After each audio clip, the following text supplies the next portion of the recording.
Hello and welcome to episode 67 of the Crewe Alexandra Youth Squad Legends series. So what I'm about to say is going to be quite controversial. I want you to take it all in. At the start of this series, we brought in players that had no real potential.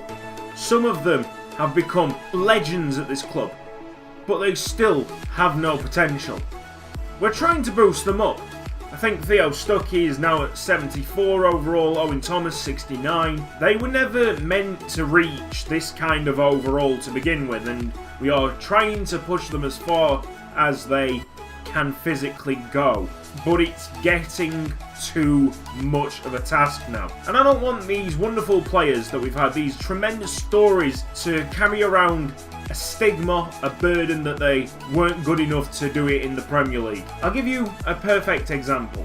Series 5 I did with Plymouth. We live streamed that series and we got a Bulgarian striker called Edison Stoyanov. I'm pretty sure he was Bulgarian. He was unbelievable in the lower leagues. And then we knew that his time was coming to an end, so what we did was get him a goal in the Premier League, celebrate that like we'd won the World Cup, and leave it at that. We also have the wonderful Frank Matip, and he is a legend. Full stop, he is a legend. We will always carry that stigma of not being able to do it in the Premier League. He was miles behind Armand Gui. The Owen Thomas story is something tremendous. He's gone from a 35 overall, and now he's moved up to 69, maybe 70 by the end of this month. But you look elsewhere, we've got Arias, we've got Paul. These are two way better right backs that are waiting for their chance. There's some kind of sentimental value with Owen Thomas.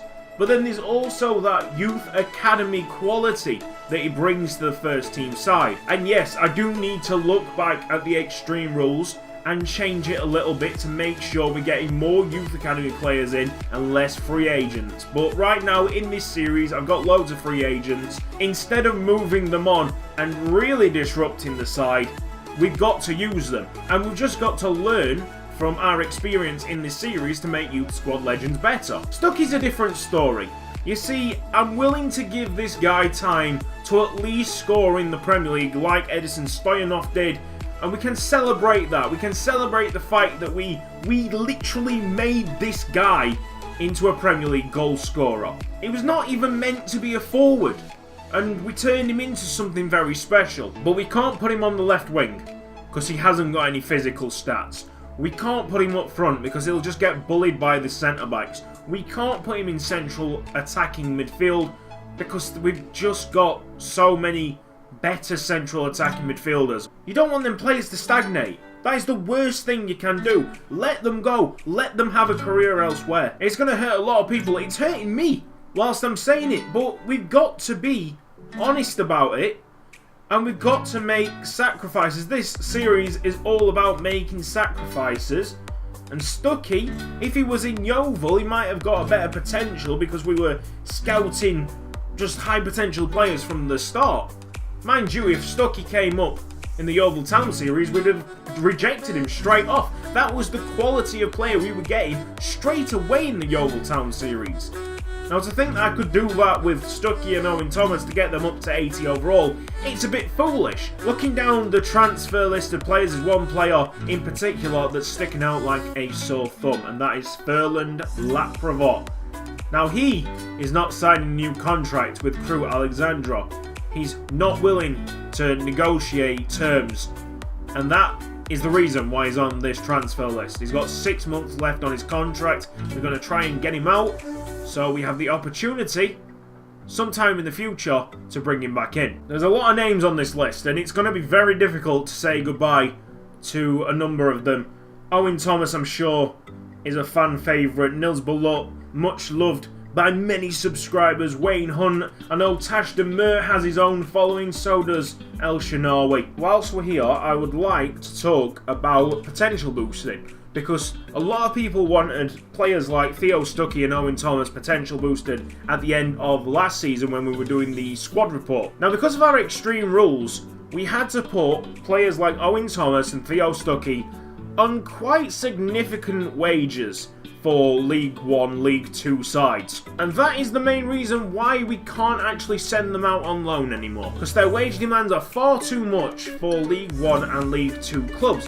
Therefore, the interest in the player going out on loan is very low. So I was just about to put Ryan McEachran on the transfer list, and then I see he's an exciting prospect, and everything changes. So that mistake that I did at the start of the season was actually a brilliant move. It's a win-win for players like Nils Bullock and Owen Thomas to go out of the club right now, because they've not been under the same amount of pressure as Theo Stuckey's been. And Theo Stuckey has taken a fair bit of criticism recently. He's still been scoring penalties, but not in open play. All them players on the transfer list, and who is wanted the first? Seco Brilliant. Play a lot of Football Manager, and all them players on the transfer list by the 9th would have at least had some kind of offer. All of them. Here, on the 9th, we've had no offers for any of the transfer listed players. It only took 2 weeks. Roland Leal looks like he's off to Blackburn Rovers. Our first sale of January. Roland Leal off to Blackburn. Now, our squad size has gone from the maximum 52 to 51.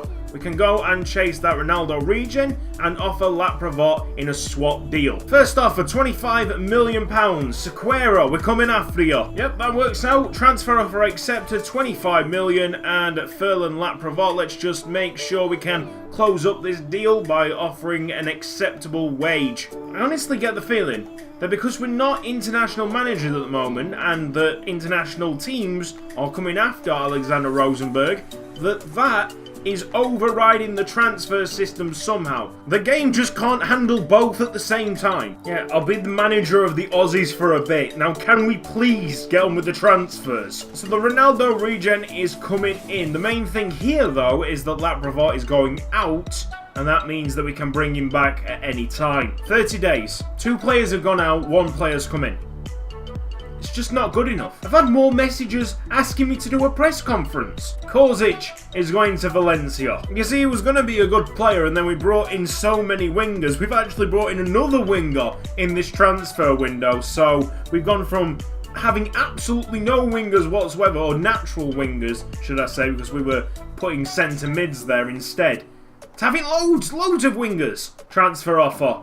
Barrios. This is the excitement of transfer deadline day here. Yay. Might as well not have said anything at the start of this episode, because everybody would be happy, and everybody would think that I'd got long-term plans for our great players in this series. Might as well release some of these players, only a few. Just players that are not going to play under Rosenberg's management, and if we release them, then nobody cares anyway. So that will be Oscar Bennett, Marcio Cuesta, and Solomon Mancia. Might get rid of Sebastian Svensson too, even though he did have a great debut.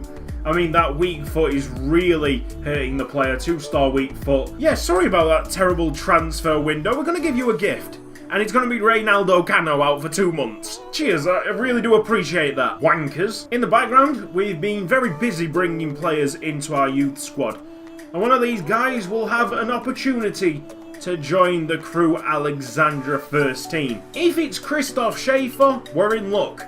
If it's Stefan Ziegler, we're in luck. Everybody else, we're probably going to say no. It's generated the number 6, and that means that Christoph Schaefer is about to become a Crewe Alexandra player. Egbe's got competition. Speaking of Godwin Egbe, end of last episode, I asked you guys to customize him. Now, what is the point? Seriously, what is the point of putting the taken numbers in Y? That little graphic that I put at the end of the episode where we're customizing the players, when everybody's saying, let's put him in the number 2. When everybody knows that's Owen Thomas's number. So I have selected Cader's choice. That looks like this. Very nice. I rate this, actually. I like the black boxing tape. Kind of shows off Egbe's fighting determination. We've got to point out another guy who I expect was doing the customization thing. He just commented the number 1. He wanted Egbe to wear the number 1, I think. He didn't ask for any other customization options. Firstly, number 1 was taken by Pascal Muller. We just wanted number 1. And for the truckload that wanted Egbe in the number 69, I'm going to disappoint you right now. This is Youth Squad Legends. We have some dignity. We are not going to use the squad number 69 because it is a childish joke. Egbe is better than that. Before we move on to the Europa League, let's round up all the transfers throughout this season. I should have done this after the pre-season live stream, but I didn't. It was a genuine mistake. My thanks go to Mayuri Shina, who basically told everybody in the comment section who had gone and was brought in through that pre-season live stream. But we're going to go through them right now. Firstly, Seko Brilliant. We already love him. He came from Genoa. Gandhi was signed for just over £30 million. Now that came from sales that I'll show you in a second. Nordmark and Juan Manuel Rico Gonzalez wanting to leave. There's Nordmark. He went to Manchester United. The transfer fee was just under £50 million. Juan Manuel Rico Gonzalez moved to Sunderland. Probably sick of me calling him Jose Manuel Rico Gonzalez. One of the sad goodbyes was Liam Rose moving to Exeter. Really good player, very consistent. I'm glad that he's gone to a team like Exeter. He'll definitely get game time there. Worrying about squad depth, we searched through all the leagues on transfer deadline day and ended up with Elliot Wharton. Now this guy looks very special. 5-star, 5-star on the weak foot and skill moves. He's come from Manchester United, so they've got Nordmark and we've got Wharton from them. And our biggest move in January, if you didn't see it already, Geronimo Sequeira coming from Malaga. If you're interested in the weak foot and skill moves of the new player, there it is. 5-star and 3-star. Let's go through the other guys. Gandhi, not bad. High on the work rates. 3-star, 3-star. McEachran's superb. High, medium. 4-star, 3-star. Seko Brilliant. He doesn't need the stars, but he's got that lovely high defensive work rate. There's also a decent amount of free agents that were brought in. Gilmo Adorno being one of them. Morzino brought in. 75 overall centre back, not a bad pickup. Nearly forgot about him as well. Actually signed him up after the transfer deadline day because you can do that with free agents now. Pretty sure Barreto was a free agent as well. 74 overall left mid. You can't go wrong with signings like that. Gave myself goals at the end of the season to raise the overall of certain players. I'm proud to say that Torrejon Moya has reached his 75 overall goal, so he can be taken off the training. Owen Thomas still a 69. I'm aiming for him to go to a 70. I'm pretty sure that is close. Vasil Malachias Jr. needs a lot of work. Trying to get him up to a 75. Lapravot, I aimed for a 75. He got sold, I think, about 73 overall. David Moore's done. So 70 overall, give him a massive tick for that one. Theo Stuckey trying to get him to a 75. I think that might be quite easy. Just train him on the crossing. But really, his lack of pace is very much hurting his development now. Papa Baby, trying to get him to a 75. We just put him on the training drills. He seems like the kind of player that could go up the overalls quite quickly, so fingers crossed on that one. It's only February. Pascal Muller on there to go up to a 75. Very easy to pick up a goalkeeper's overall. See, even though some of these players are free agents, they're still heroes. They're still well within our heart. Macias has been a great player for us, and I know with the stats that he has right now that we can make him into a unbelievable Premier League defender. Let me read out this statement by Alexander Rosenberg. He's talking about the Australian job. He has loved every single minute of the Australian job, even though he hasn't played a single game. He hasn't watched the boys train, and he doesn't care. In all fairness, it was just to try and get more transfers in at Crewe Alexandra, and therefore he is resigning from the Australian job immediately. And then at the bottom he says, goodbye bitches. P.S. I don't like big spiders or kangaroos. Claims that he's not very fond of koalas, and he's absolutely petrified of Kylie Minogue. Why aren't they playing the 88 right midfielder? Unbelievably tough draw for us. We're facing Monaco in the last 32 of the Europa League. Strangely, these guys have only got one regen and he's terrible. We have to take the positives though, like Mbappe is suspended. Weirdly is a left winger in this game save. This is another reason why the edit player feature that career mode has simply is not doing the job. Crewe Alexandra against Monaco. If anybody wants to see an example of just how far we've come in this series, This is the game. We started by playing teams like Accrington Stanley, and now we're lining up against Monaco. Gonna put it out there before this game properly gets underway that we will be naming that Ronaldo regen Geronimo. It would seem like a wasted opportunity if we didn't. To be honest, lads, this might seem... Well then, that's a cracking goal. A good start by Monaco. A tremendous finish. And I was just about to say is I wouldn't mind losing something like this. With a team that they've put out, I'm expected to lose. And the AI need to give me a lesson. I want the AI to push me. Push me to the absolute limits. Make my team unbelievable before we lift that Champions League trophy. Oh, they're there again. I'm going to get pounded here, and it's going to be a hard pounding as well. I can't thank the people who suggested the second controller enough, because it has just made this save so much tougher. Gandhi, let's go. Score a goal. Bonaventura, get us back in the game. What a miss. We played this 45 minutes like a beaten team. A beaten team before we even kicked a ball. Here's Geronimo. Play it through. And again. Oh, maybe the worst idea to pass it back to Geronimo. Wayne Hunt, play it through. Oh, lucky. They really did kill us in the first half. But honestly, it's not been that bad from us in the second.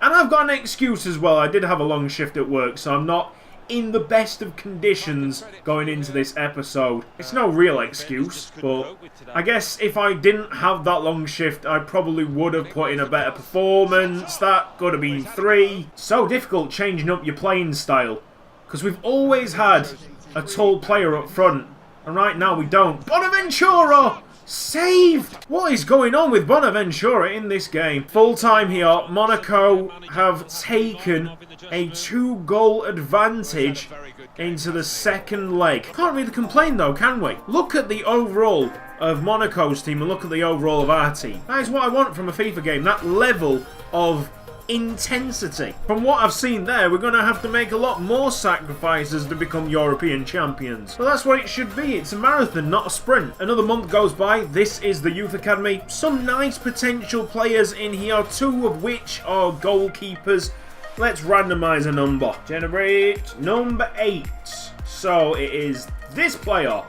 Oh! The random number generator is smiling down upon us. Now this would be the point where I understand why they've rotated the side slightly. They're in a very comfortable position here. 2-0 up, 2 away goals. Mbappe's back from suspension. I've brought in the regen central defensive midfielder, the only regen that they've got in this side. Monaco against Crewe Alexandra. Arias. Now here's Moadano. Got plenty of space here. Wharton, a completely different forward line, and McEachran is through. Ah! Ryan McEachran! Might have been a bad idea to put Monaco's rotated side out, but you can understand why I've done it. Immediately, you put a big striker on and I know how to play the game. Also, let's not be stupid. The fact that their team has drastically decreased in quality will be a factor. Win the header, Donal.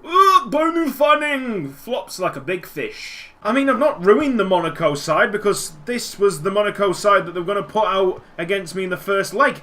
And they would have got absolutely obliterated. Of course, if I knew that they were going to be this lackluster, I wouldn't have done it in the first place. That is a quality pass. A couple of world-class players really do make the difference. Arias, go! Look at the space that Wharton is being allowed. Yes! The comeback is on. Elliot Wharton, 2-2. The underestimation theory that I had is absolutely verified now, because if Monaco had their best side, hold up, chance, good save Muller. If Monaco played their best side now, we would be out. Full stop, we'd be out. The way we played that first leg, if it carried on in the second, we'd be probably more than 2-0 down on aggregate. We're not going to make any subs, we're risking it. Hopefully, we'll get to extra time. That was a wonderful block by Macias.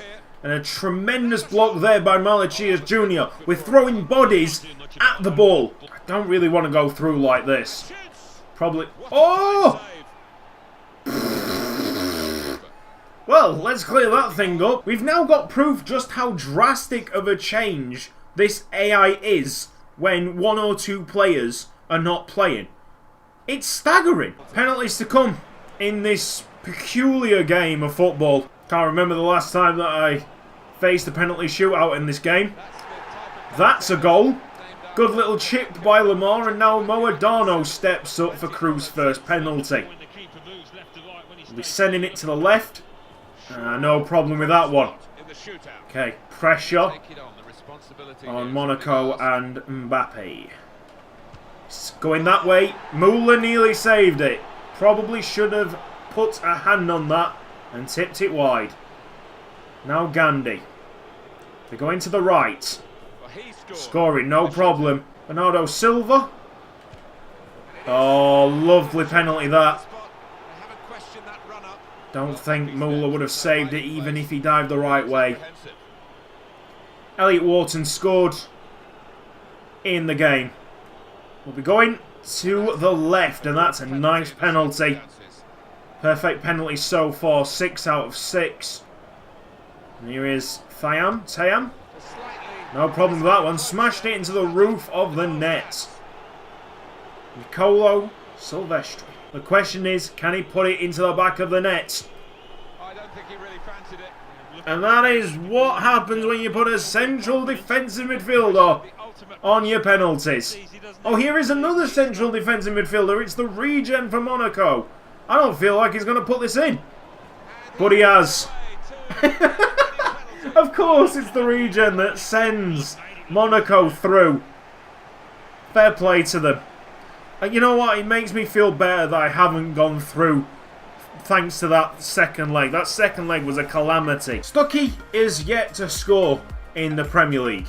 I've selected a few games from now till the end of the season where he could potentially score. I'm going to play them right now.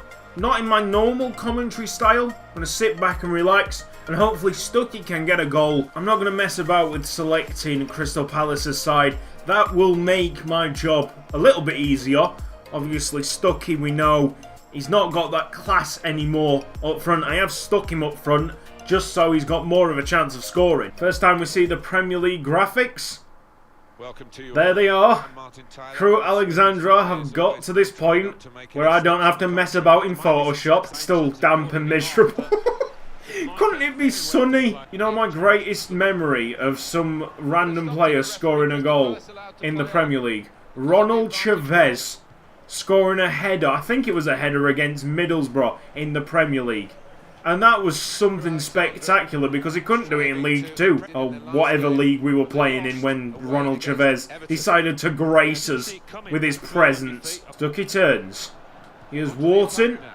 We'll play it back to Stuckey. Oh, and still Stuckey. And still Stuckey. Oh, Arias. Now Stuckey's asking for it. Shot's blocked. I think if we win a free kick as well, Müller's just going to have to step aside and let Stuckey try and put it into the top corner. I think Stuckey might have a better chance. Yes! Oh! Finds Uche Rubio. And now, oh, come on, Stuckey. I know you've got it in you, mate. It's like forcing out a big baby. I don't know what that feels like. Neither will 99.9% of my audience. Yes! Yes! It's Theo Stuckey! Oh! Get up, Theo!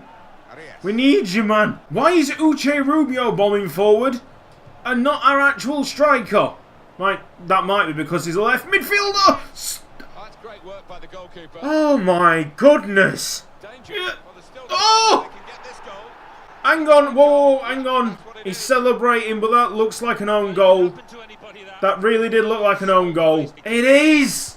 Oh! Geronimo! Go on, lad. Yes! Stuckey!